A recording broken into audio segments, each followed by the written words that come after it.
आप सभी लोगों का एक बार फिर से स्वागत है। और आइए कुछ हम लोग प्यारे प्यारे सवालों को देखते हैं। अब आप सोच रहे हैं सवाल भी प्यारे होते हैं। सवाल तो खतरनाक होते हैं जो दिमाग को हिला करके रख देते हैं। बट वाकई में आप सवाल को जब समझ लें तो वो सवाल प्यारे हो जाएंगे। ठीक है, अगर मैं आपको समझा दूं बता दूं तो ठीक है।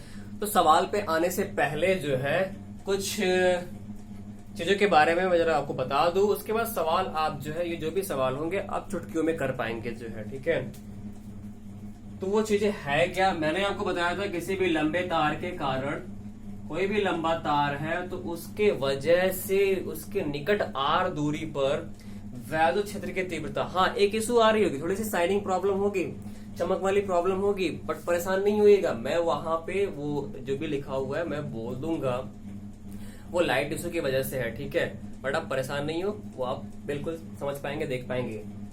तो किसी लंबे तार के कारण फॉर्मूला क्या होता है भैया? किसी लंबे तार के कारण फॉर्मूला होता है 1/4πε0 2 λ/r। एक तो फॉर्मूला मैंने आपको ये बताया था, फिर मैंने बताया था आपको कि गोलीय कोष के कारण, किसी भी गोलीय कोष के कारण, ठीक है, जो अगर वैद्युत क्षेत्र की तीव्रता होती है तो 1/4πε0 और क्या बोलिए तो सही Q/r², या इसी को आपने σ/ε0 और इनटू क्या कैपिटल R²/स्मॉल r², शायद ये आया था। ये कहां पे आया था? सेंटर से, उसके गोलीय कोष के सेंटर से बाहर बिंदु पर, यानी आर दूरी पर, कोई बाहर आर दूरी पर कोई पॉइंट है, वहां पे ये वैल्यू थी।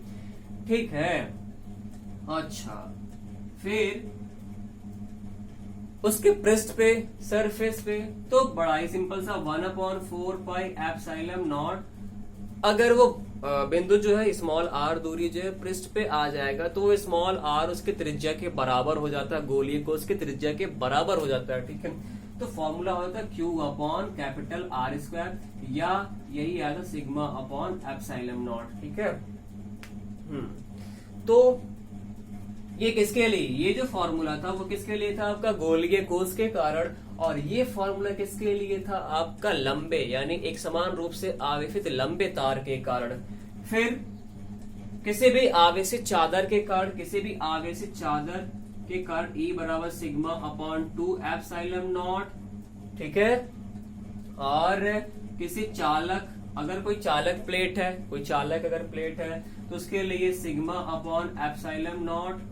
ठीक है, और अगर मैंने बताया था कि अगर दो प्लेटें हैं, एक पर प्लस एक पर माइनस है, तो उसके बीच में वैद्युत क्षेत्र की तीव्रता की वैल्यू कितनी होती है? तो E बराबर σ/ε0।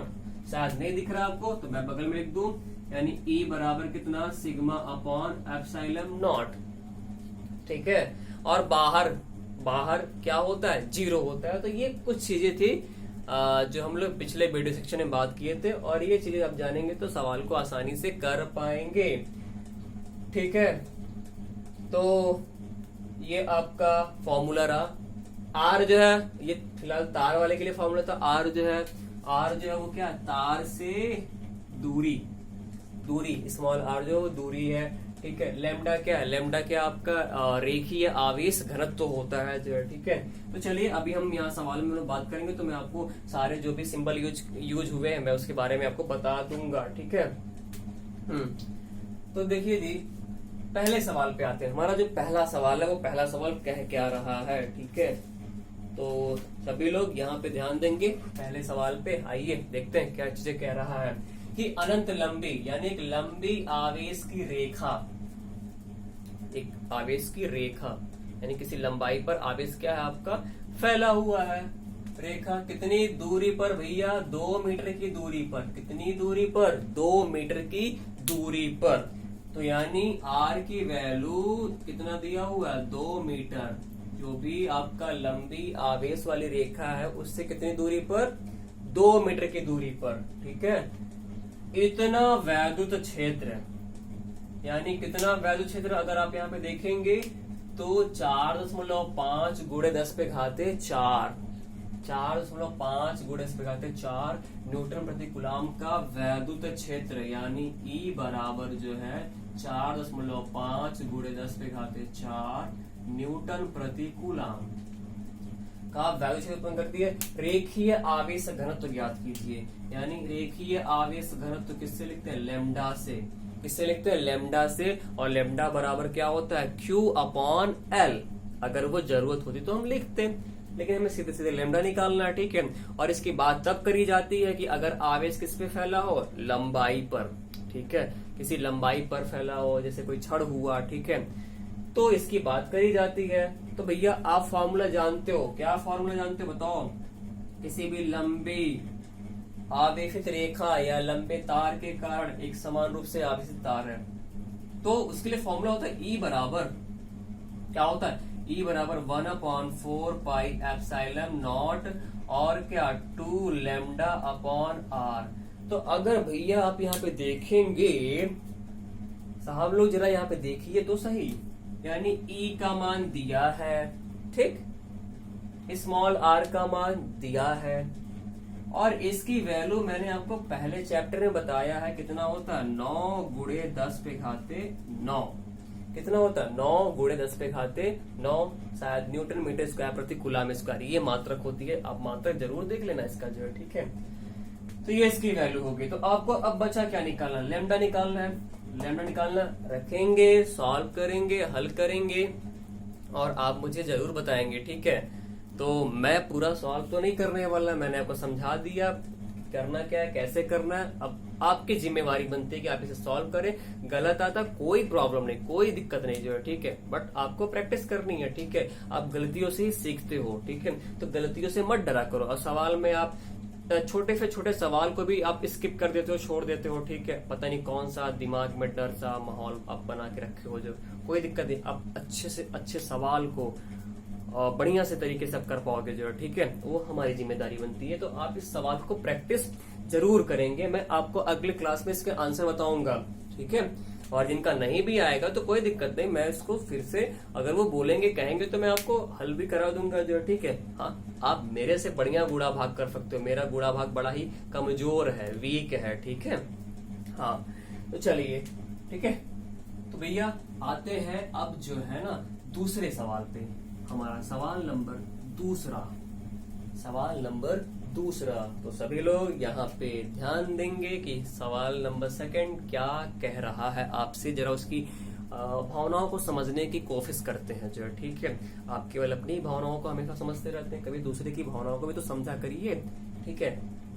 इनकी भावनाओं को समझते हैं, क्या कह रहे हैं ये भाई, जरा देखिए तो सही। हाँ भैया, तो जरा आप यहाँ पे देखेंगे तो क्या 1 मीटर स्क्वायर क्षेत्रफल की धातु की 2 बड़ी प्लेटें हैं। धातु की 2 बड़ी प्लेटें, एक और ये दूसरा, ठीक है। एरिया इनका दिया 1 मीटर स्क्वायर एरिया का दिया हुआ है, ठीक है। तो भैया ए हो गया 1 मीटर स्क्वायर एरिया, यहाँ पे लिख लेते हैं, यानी धातु की 2 बड़ी प्लेटें, एक तो ये हो गई और एक आपका ये हो गया, ठीक है। ये 2 प्लेटें हो गई आपका, ठीक।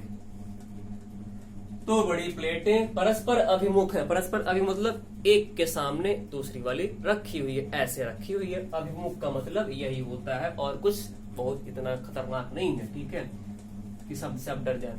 वे परस्पर 5 सेमी की दूरी पर है, यानी इनके बीच की जो डिस्टेंस है, इनके बीच की जो डिस्टेंस है, ये डिस्टेंस वो कितना है? 5 सेमी की दूरी पर है, तथा उनके भीतरी पृष्ठों पर बराबर तथा विपरीत आवेश है।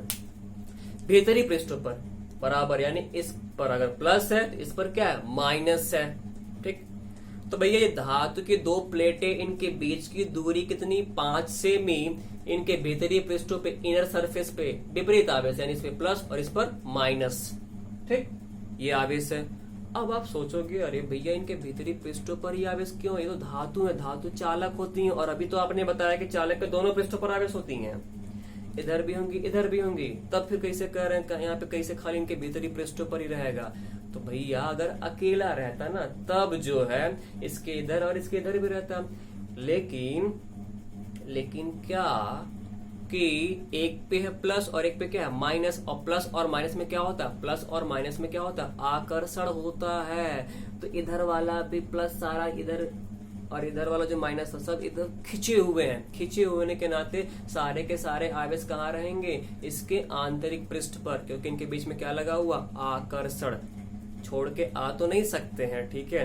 तो इसलिए इस पे प्लस, सारा जो भी है खिंच के आ गया इधर, ये भी जो भी था सब इधर आ गया माइनस, ठीक है।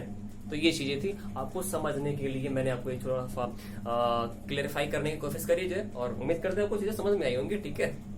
चलो भैया, तो यानी यहाँ पे क्या है, यहाँ पे एक पर क्या आपका, एक पर आपका प्लस चार्ज है और एक पर आपका क्या है, माइनस चार्ज है, ठीक है। तो देखिए प्लेटों के बीच, यानी इसके बीच में जो है, इसके बीच में वैद्युत क्षेत्र की तीव्रता, वैद्युत क्षेत्र की तीव्रता E बराबर कितना दिया, 55 न्यूटन प्रति कूलाम। ये इसके बीच में वैद्युत क्षेत्र की तीव्रता का मान इतना है।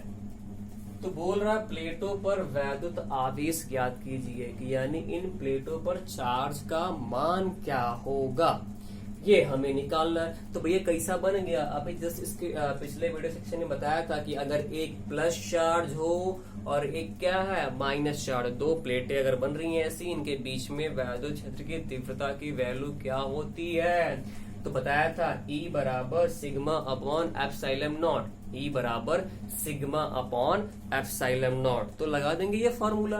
अब बाहर बताया था, बाहर क्या होगा, जीरो होगा, ठीक है। एक पे प्लस एक पे माइनस, तो भीतर E बराबर सिग्मा अपॉन एप्सिलॉन नॉट, अब बाहर क्या होगा, जीरो। लेकिन अगर दोनों पे सेम चार्ज है, मतलब समान प्रकृति का, समान प्रकृति का, इस पे भी प्लस और इस पे भी प्लस, तब बीच में जीरो होता है और किनारों पे क्या होता है, सिग्मा अपॉन एप्सिलॉन नॉट। थोड़ा सा आपको घुमा देगा, ठीक है। उसी तरीके से दिशा वाला खेल हो जाता है जो, ठीक है। तो आप उसको भी दिमाग में रखेंगे। तो भैया बताइए ना, यहाँ पे कितना होगा, E बराबर सिग्मा अपॉन एप्सिलॉन नॉट, ये होगा E बराबर सिग्मा अपॉन एप्सिलॉन नॉट। ये फॉर्मूला आप लगाने जाओगे तो E तो दिया है, एप्सिलॉन नॉट की वैल्यू ये कांस्टेंट है, इसकी वैल्यू होती 8.85 गुणे इस पे कहते हैं -12, ठीक है। कूलाम स्क्वायर प्रति न्यूटन मीटर स्क्वायर, ये शायद ऐसा मात्रक होता है। अच्छा, लेकिन आपको ना देखो ना, क्यों निकालना, क्या निकालना, क्यों, तो जरा मैं बता दूं। E वैद्युत क्षेत्र की तीव्रता, सिग्मा क्या है, पृष्ठ आवेश घनत्व। पृष्ठ आवेश घनत्व मतलब कि अगर आवेश कहाँ फैला, एरिया पे, कहाँ फैला होता है, एरिया पे फैला होता है, क्षेत्रफल पर, तब पृष्ठ आवेश घनत्व की बात करते हैं। और सिग्मा बराबर कितना होता है, सिग्मा बराबर कितना होता है, Q/A। आवेश कहाँ फैला हो, क्षेत्रफल पर, तो पृष्ठ आवेश घनत्व। लेकिन आवेश अगर लंबाई पे, तो Q/L वो होता है रेखीय आवेश घनत्व। और एक बता रहा होगा आयतन आवेश घनत्व, यानी अगर आवेश किस पे फैला हुआ है, आयतन पे, किस पे फैला हुआ है, आयतन पर, तो Q/V वो होता है आपका आयतन आवेश घनत्व, ठीक है। तो चलो भैया देखो, यहाँ पे ये रख देना, अब तो बन जाएगा ना काम। अभी तो आपको समझ में नहीं आ रहा, अरे ये कहाँ से लग रहा है, निकालना क्या है, ठीक है। तो चलो, यानी आपको क्या निकालना था, Q निकालना था, Q बराबर क्वेश्चन मार्क। तो अब आप ये लगा करके कर पाओगे, ठीक है। यानी जरा मैं इसको हटाऊ यहाँ से, अब तो क्या बन जाएगा, E बराबर सिग्मा की जगह Q/A रखोगे तो बन जाएगा Q upon epsilon not A, यानी E बराबर Q upon epsilon not A, ठीक है। E दिया हुआ है, A दिया हुआ है। एप्सिलॉन नॉट की वैल्यू कितनी होती है, 8.85 गुणे 10 पे घाते -12 कूलाम स्क्वायर प्रति न्यूटन मीटर स्क्वायर।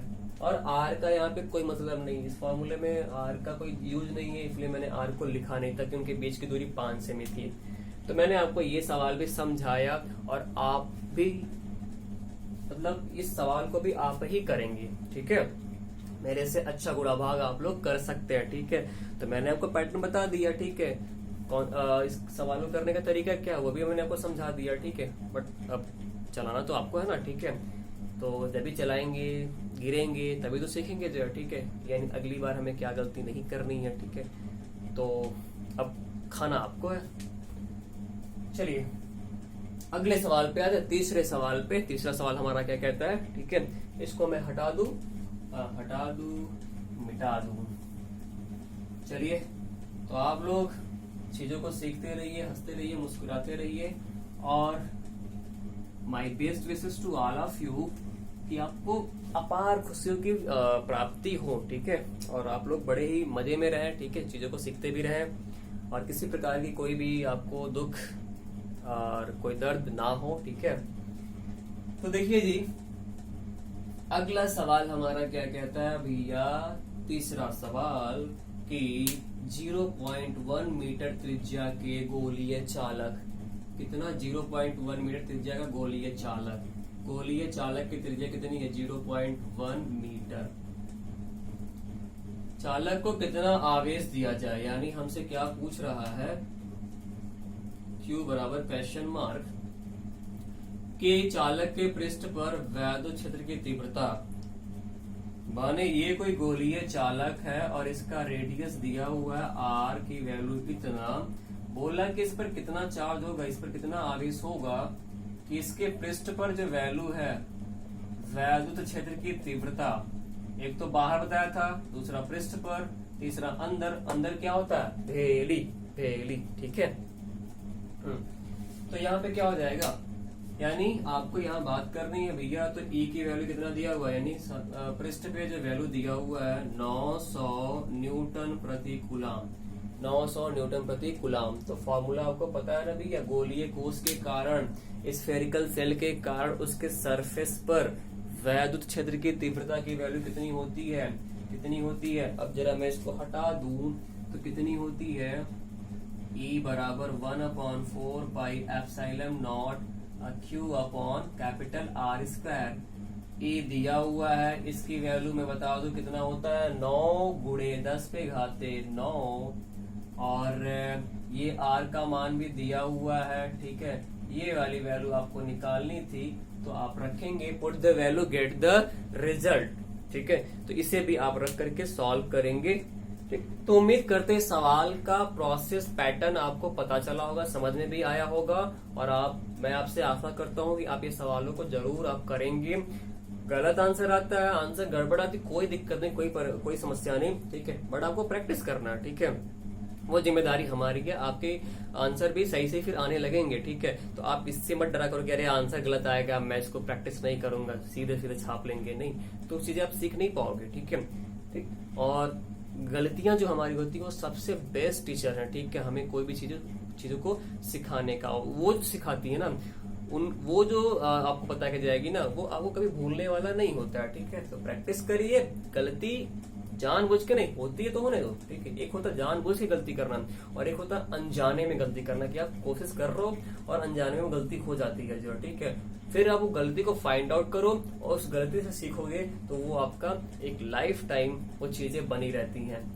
तो उम्मीद करते हैं आपको आज की क्लास अच्छी लगी होगी। दोनों क्लास को आप देखना, हर क्लास दो भाग में होती है, आप दोनों क्लास को देखा करो जो, ठीक है, ताकि छोटे छोटे भाग में इसलिए करते हैं ताकि आपको चीजें बोरिंग ना लगे, ठीक है। हाँ, और भी मेरे से जितना बन सकता है मैं और भी इम्प्रूव करूंगा, और चीजों को जो है और बेटर बनाने में और बेस्ट, ठीक है। और आप बेस से सीख रहे हो, ठीक है, आपको इसमें कोई डाउट नहीं होना चाहिए about my qualification. As all of you know, my qualification is MSc physics and I have also teaching degree. तो फिलहाल उससे मतलब नहीं है, मतलब ये है कि मैं जो कुछ ही बता रहा हूँ, आप कितना अब आपके अंदर वो चीजें जा रही हैं, कितना आप सीख पा रहे हो जो, ठीक है। तो चलिए, अगर आपको अच्छा लगा होगा तो आप लाइक करना ना भूलिएगा, ठीक है, लाइक करना, और अपने अन्य साथी को शेयर करना, ठीक है। और जो भी नए अभी छात्र जो भी हमारे भाई बहन है, अगर वो देख रहे हैं तो आप इसको चैनल को सब्सक्राइब कर लीजिएगा, ठीक है। लाल वाला जो होगा ना, लाल वाले को क्लिक कर दीजिएगा, ठीक है, ताकि आपको जब भी क्लास आए तो तुरंत आपको पता चल जाए जो, ठीक है। बार बार आपको ढूंढना ना पड़े कि अरे सर ने वीडियो डाला कि नहीं डाला जो, ठीक है। और आपको क्लास यहाँ पे अब रेगुलर मिलती है जो, ठीक है। तो चलिए, और टेस्ट के लिए टेस्ट एक्टिविटीज रोज होती है, हर रोज होती है 5 बजे, ठीक है। और उसके लिए जो भी हमारे नए साथी अगर है तो वो अपना नाम इस नंबर पे व्हाट्सएप मुझे जरूर कर देंगे, तो आपको टेस्ट रिलेटेड इन्फॉर्मेशन हर रोज आपको मिल जाया करेगी, ठीक है। चलिए, तब तक के लिए आप सभी लोगों को नमस्कार, धन्यवाद। मिलते हैं अगले क्लास में नई चीजों के साथ और बड़ी ही प्यारी प्यारी चीजों के साथ, ठीक है। तो आप लोगों को एक बार फिर से मेरा प्यार भरा नमस्कार, और आप सभी लोग स्वस्थ रहें, खुश रहें, मस्त रहें और चीजों को सीखते रहें। धन्यवाद।